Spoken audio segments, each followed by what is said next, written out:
Okay. All right. You take your Bibles. As I said last week, this was not my intent, but we got in it, and so now we're just kind of knee deep in it. I want you to go back to Matthew chapter 24, and we're going to talk about some things out of the remainder part of this chapter here.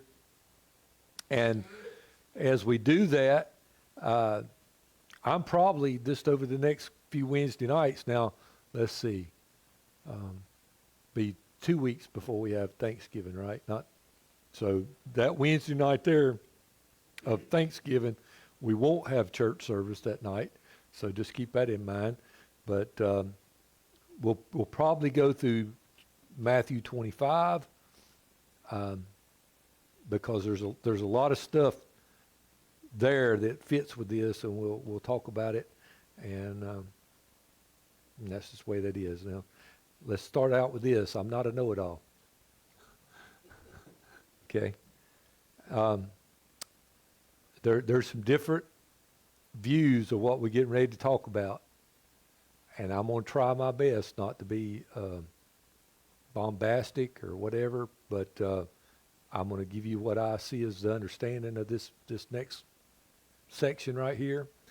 And as we do that, I think if you've kept up with what we've had to say so far in Matthew 24, I think it's going to make a lot of sense. Okay, so let's start with that.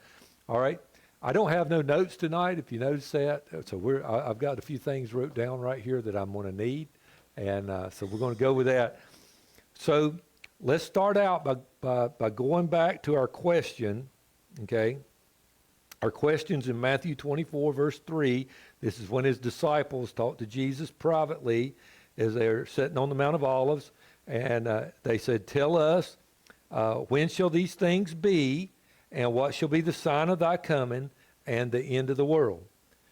Now, what's going to be real important for us all to kind of to get our Bible goggles on and look at is we're in the book of Matthew.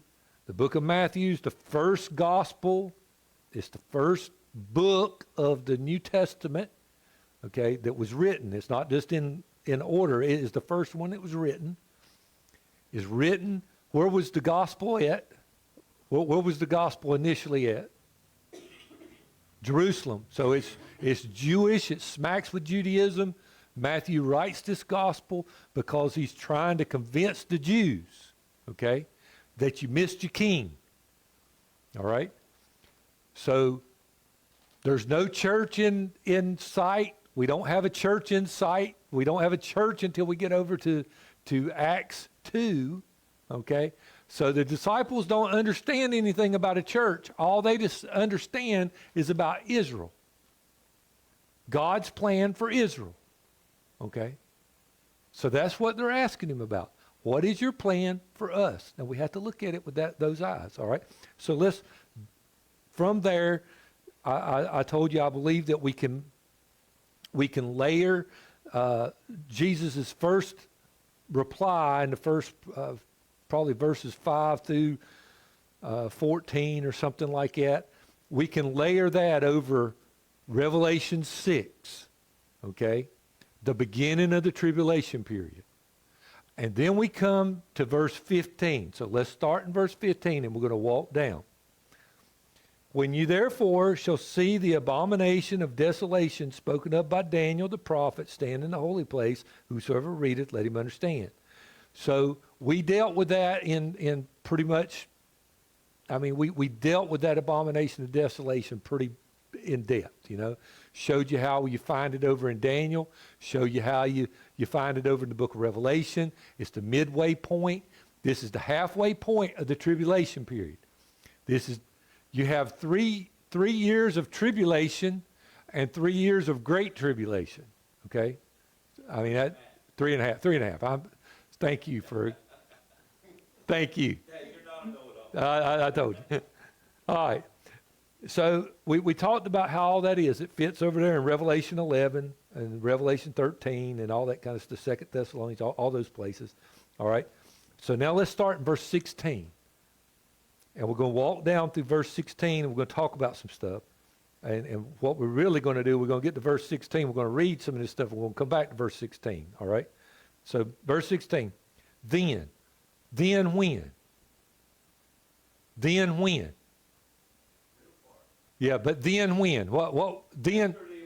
After you see the abomination, okay? Then. So that's an important word. Then. Let them which are in Judea flee to the mountains. Now we're going to come back and we're going to talk about that in just a minute. Let them which is on the housetop not come down to take anything out of the house. Neither let them which is in the field return back to take any clothes. And woe to them that are with child and them that give suck in those days. All right, so we're going to talk about all this stuff and pray that your flight not be in the winter. We're going to talk about that. Neither in the Sabbath day. We're going to talk about all these things. All right. For then shall be what? Great tribulation. Okay. So it's been bad, but it's getting ready to get worse. All right. All right. Such has not been since the beginning of the world to this time. No, what time? To the time of when it starts at the 3.5 year part. Nor shall ever be. So it's never going to be this bad again. And except those days should be shortened, there should be no flesh saved, but for the elect's sake, those days shall be shortened. And we talked about, and I read something this evening about this, and I'm not even going to try to go down this road because I'm not versed well enough in Greek, but the way it's written in the Greek, it actually means that there's an end to the time. It don't mean that instead of 3.5 years, it's going to be 3 years, or it just means there's going to be an end, okay? It just means there's going to be an end, all right? And then he's going to talk about some other stuff about the false Christ, all that. So let's go back up now, and let's talk about the flight, okay? Please help me, Lord. So verse 16, then let them which are in Judea flee to the mountains. So there's going to be these people in Israel, and all of a sudden, they're going to realize they've been duped. Okay? These are going to be Jews. They're going to realize that they've been duped. You got the 144,000 Jews preaching over in Revelation. Okay? They're preaching the gospel. And right here, they're going to realize they've been duped. All right? And so he says, when you see that, flee.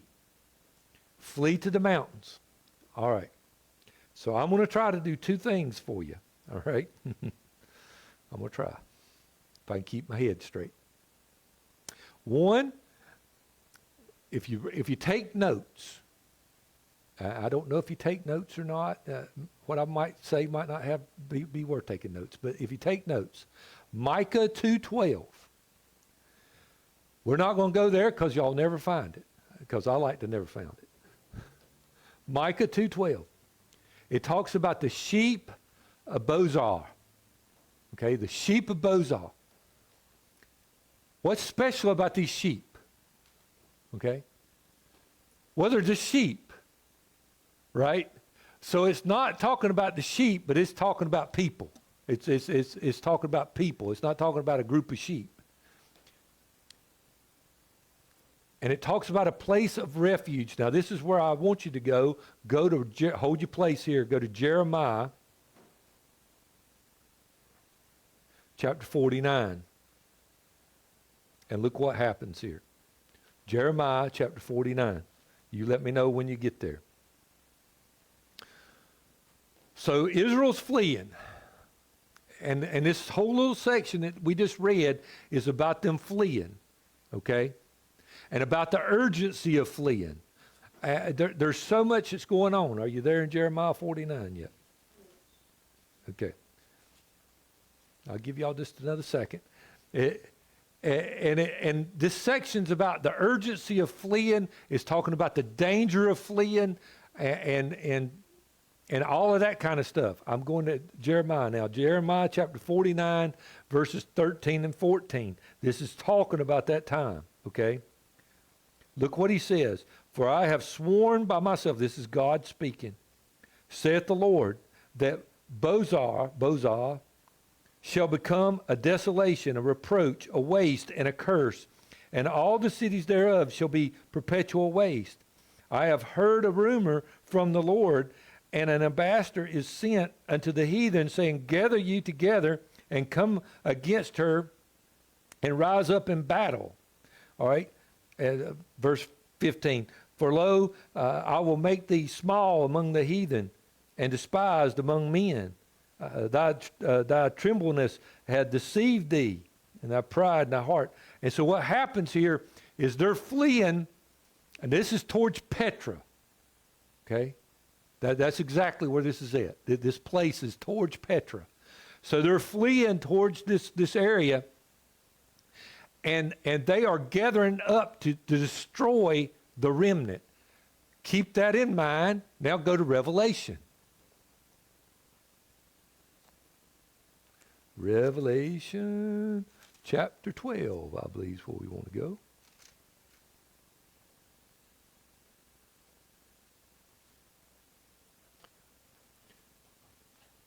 So they're fleeing from, who are they fleeing from? The Antichrist. So they're fleeing from the army of the Antichrist. Are you there in Revelation 12? All right, here we go. Verse 1. And there appeared a great wonder in heaven, a woman clothed with the sun and the moon under her feet. Now, who's this? Who's the woman? What was Joseph's dream? About the stars and the sun and all that. You know that this woman is Israel. Okay? This is Israel. Upon her head, a crown of how many stars? How many tribes are there? 12. Okay.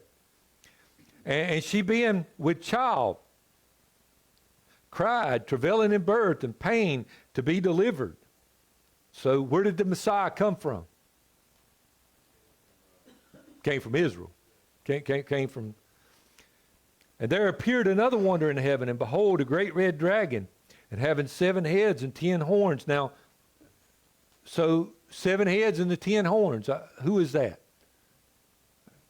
That's Babylon. That's the beast Babylon as she comes up out of the sea, out from under the people. Okay? And his tail drew the third part of the stars of heaven and did cast them to the earth. And the dragon stood before the woman, which was ready to be delivered, for to devour her child as soon as it was born. Did Satan attempt? Yes, but he tried to kill the baby as soon as it was born. Now, is the third part, or the stars, representative of the angels? The angels, yeah, the angels of heaven, yeah. But, and I understand the thought process, but yes, the angels of the heaven. So, that happened, but this is happening again.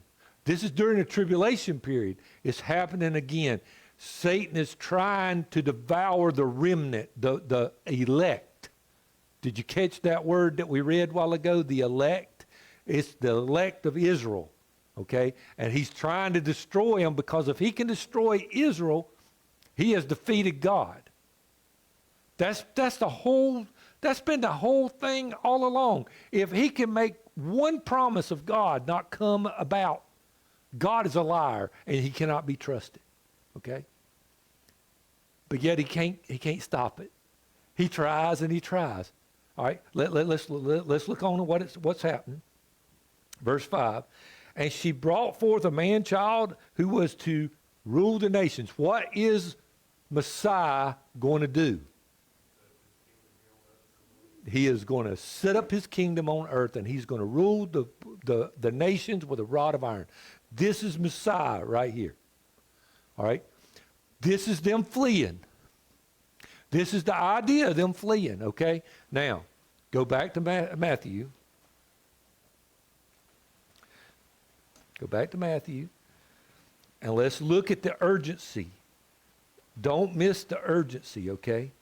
let him which is on the housetop not come down to take anything out of the house. So don't come down and get your favorite piece of furniture. Don't come get your 3 AR-15s because you ain't going to need them. You'll be able to pick them up on the way. Take off. All right? Look what it says. Verse 18, neither let him who's in the field go back and get his clean clothes, you know. And woe to them that are with child and them that give suck in those days. Why? Babies are loud. There are a lot of trouble. Mothers are very protective of their children. I know that's not the case a lot of times nowadays, but there's a mothering instinct, and those mothers are trying their best to protect their children, and those little babies will give away. They'll slow you down. It's like cows. You can't drive cows, but so fast, the calves will die, and so you can't go but so hard with little children. Okay. Look at the next part. And now we're going to talk about Fruitenbaum. How many people know who Fruitenbaum is? Y'all need to know that name, Fruitenbaum. Okay? All right. That's a name for y'all to go work on. And woe to verse 20. But pray that your flight not be in the winter. Why? Huh? Okay. Yeah. Anything else? I mean, those are both true. Right? All right. All of that's true. Fruitenbaum, because that name, what does that tell you about him? No, he's Jewish. He's Jewish. Is this where you have the heavy rains? Exactly. You're right. You're right on. And that they're fleeing in the wadis. Does anybody know what a wadi is? Yes. Okay. Mr. Bible scholar back here, tell us. You told me what it was. Okay. A wadi, well, no, not exactly. A wadi is a dry riverbed. And during the rainy season, wadis fill up with water. Every year in Israel, there's people that are drowned because of flash floods in these wadis because it makes it easy to travel in.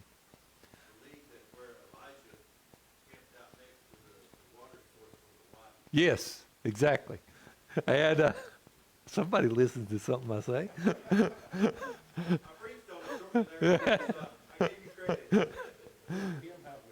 Yeah, ain't that something?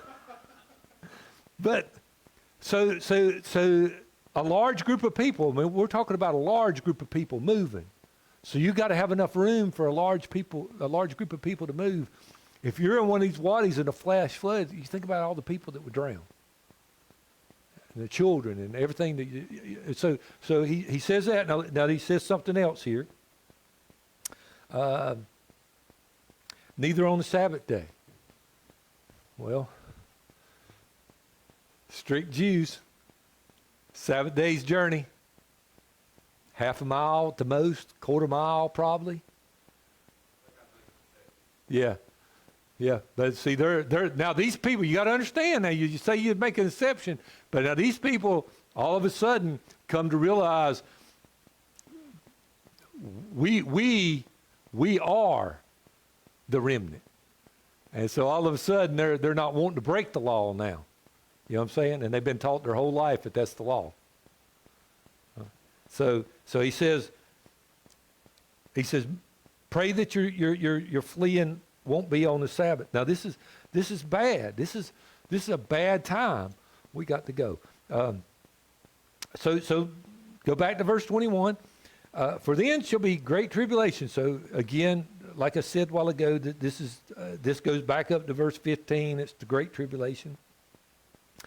And we talked about verse 22 already. Verse 23. Then if any man shall say unto you, Lo, here is Christ. Here's the Messiah. You don't have to run no further. Here's the Messiah. Don't you believe him? Okay? There's going to be false Christ. There's going to be people.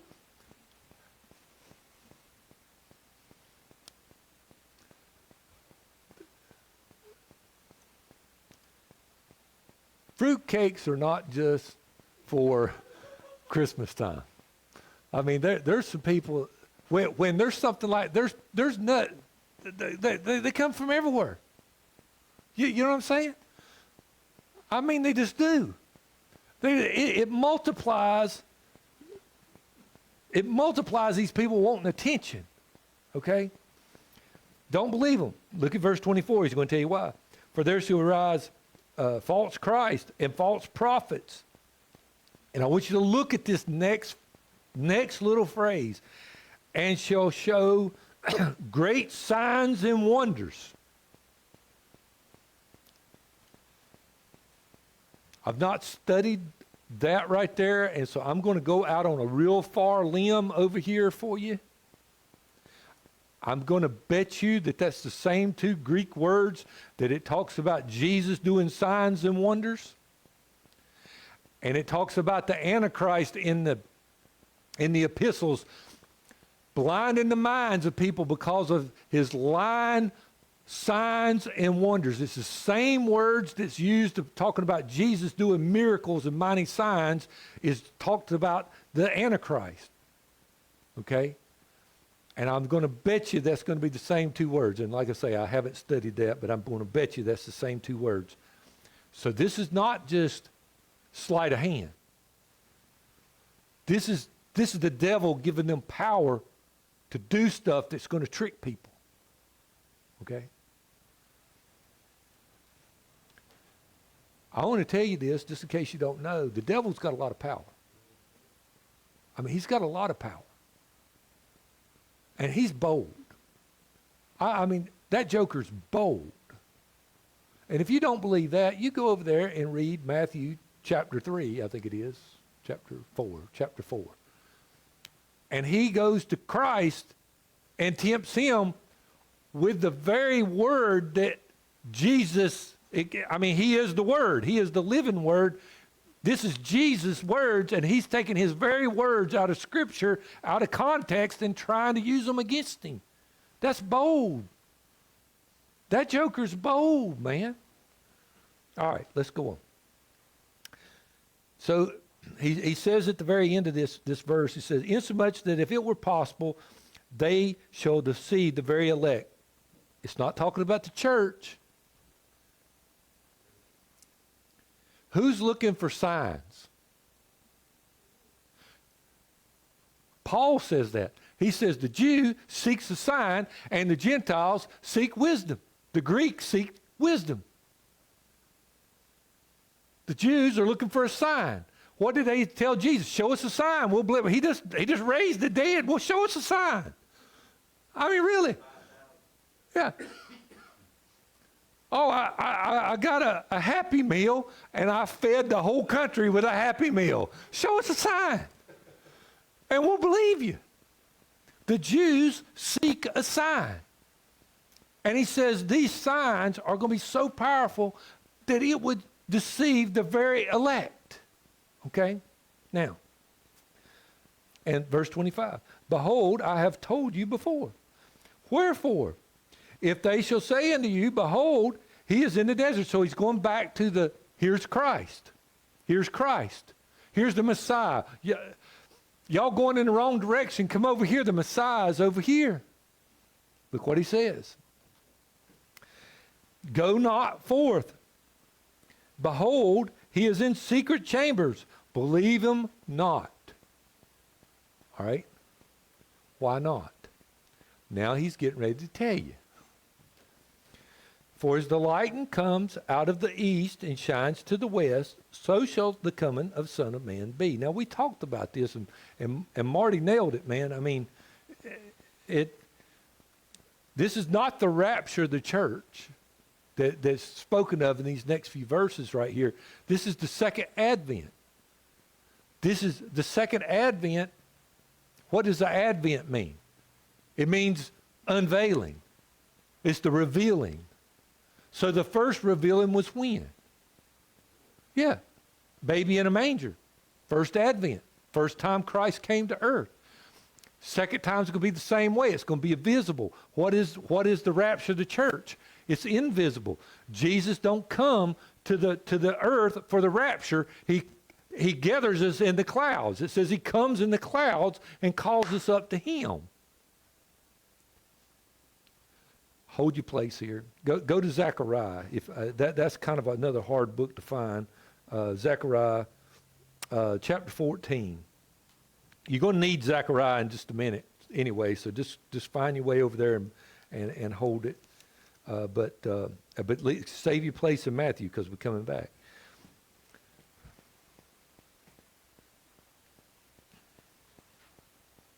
Let me know when you're there.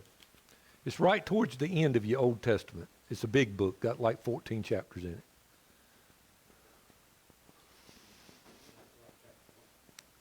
it. 14. Chapter 14, last one. Everybody there? So this is your second advent found in the Old Testament.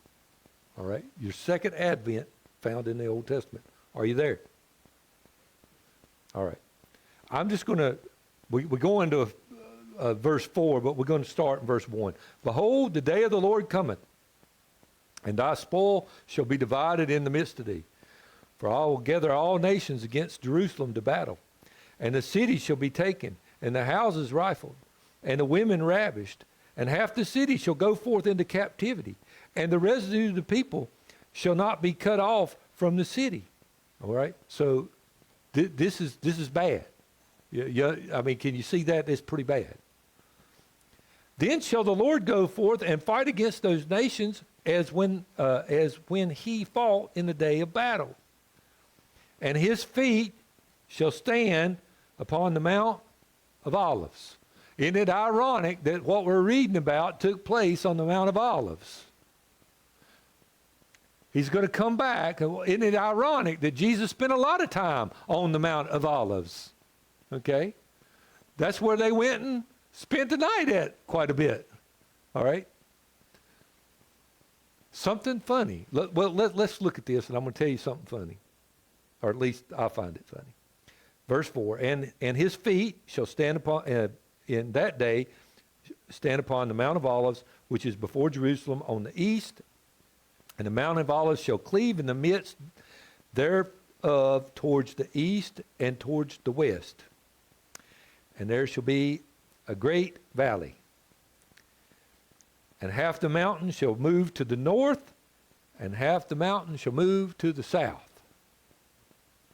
Now, what do y'all know about geological stuff? Right? It's my understanding that these fault lines run north and south. Okay? Just so happens in the Mount of Olives, there's one that runs east to west. The book of Revelation talks a whole lot about earthquakes and all this kind of stuff. He's going to put his feet down on the Mount of Olives, and there's going to be a major earthquake, and it's going to split that mountain in half. And the king will be coming through the eastern gate to rule the nations. He will judge the nations first. We'll talk about that in just a minute. But this is the second advent right here of Jesus Christ coming back to the earth. Go back with me to Matthew now. Hang on to Zechariah. Don't lose it, because we're going to go back if we got time. All right? Verse 27, Matthew 24, verse 27. For as the lightning cometh out of the east, shineth to the west, so shall the coming Son of Man be. So it's going to be visible. Everybody's going to see it. But wheresoever the carcass is, there the eagles will be gathered together. And what did we talk about eagles the other week? It's not bald eagles, it's buzzards, right? Okay, we're going to talk about that in just a minute. Immediately after the tribulation of those days. What days? Immediately after the tribulation of those days. What days?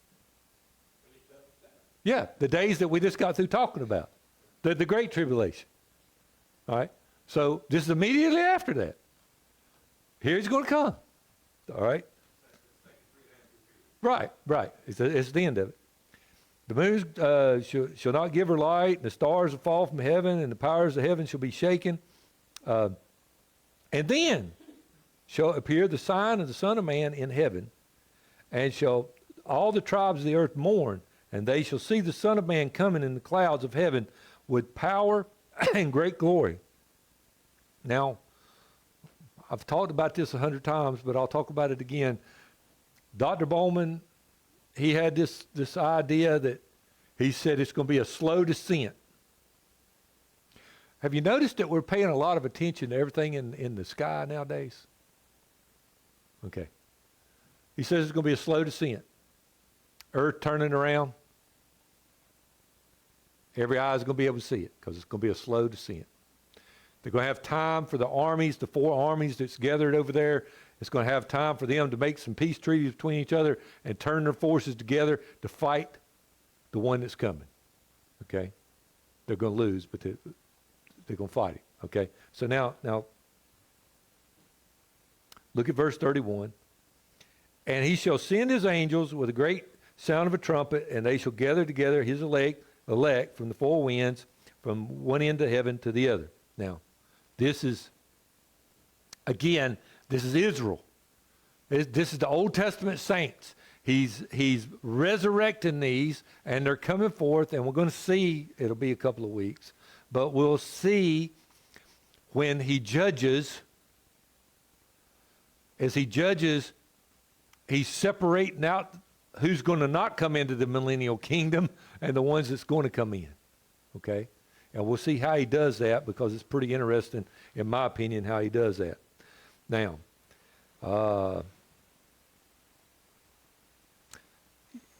want to talk about the eagles just a minute? Let's hold your place here. Ain't this funny? Y'all getting to do Bible drills, ain't you? Let's go back to Revelation, and let's look at chapter 19 real quick. What happens in Revelation 19? Anybody tell me? One event. What happens in Revelation 19? Your picture, if you're saved, your picture is in Revelation 19. Did you know that? John saw you.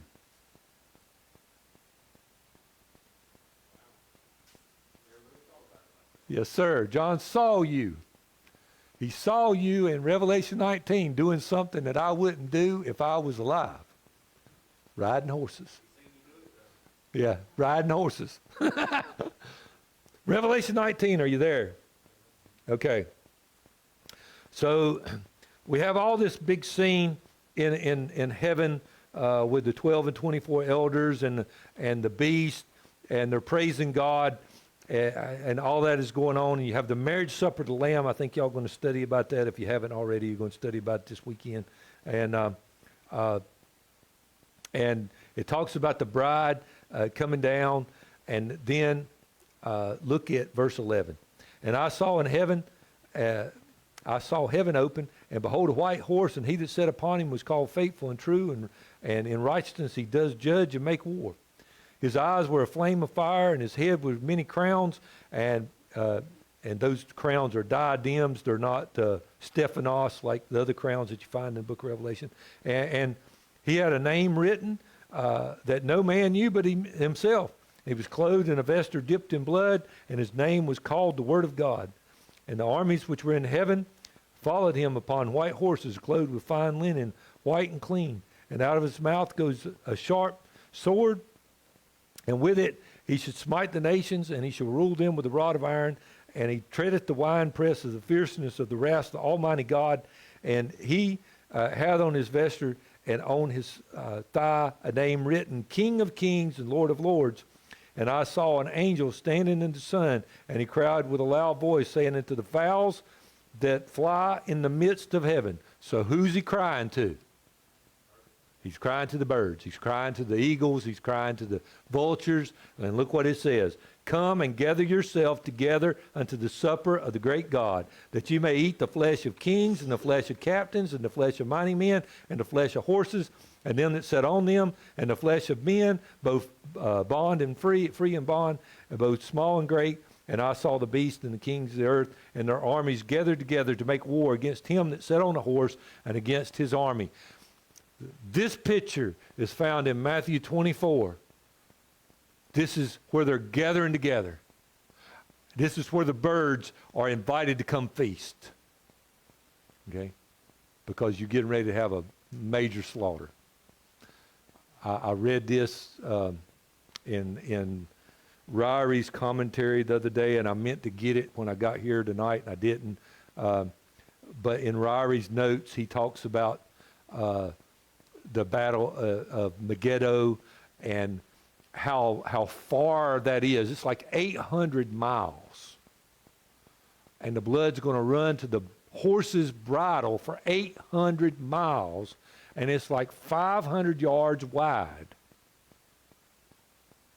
Now, I read Patton's memoirs, and Patton talked about it, the Battle of Bulge, being in his Jeep, coming across a creek after one of the battles, and talking about the creek running red, and the snow was red with human blood. And it's going to be worse than that. My wife's grandpa fought in the Battle of Bulge, and he said it was terrible. And I'm telling you, it's going to be worse than that. That's going to be something. That's going to be something. All right. We're out of time. We're out of time. We're at a good stopping place, but we're out of time, man. When we come back, we're going to talk about the parable of the fig tree. And here again is one of those places where we got people that they differ in things. I heard stuff, I preached stuff about this thing, and I got a whole new perspective on it, okay? But anyway, we come back, we'll talk about the parable of the fig tree and how all that fits together. It's interesting, isn't it? It really is. But I want you to go, and this is what I want you to, this is your assignment this week. I want you to go read Revelation 19 and find yourself in Revelation 19. John saw you in Revelation 19. He did. He saw you in Revelation 19 doing something. Marty, I'm feeding this horse over here. I'm trying to be friends with him. Yeah, I'm trying to be friends with him. I don't like horses. They hurt me. Yeah, I do too. They listen to what you tell them to do. Yeah, but all right. Let's pray and go home.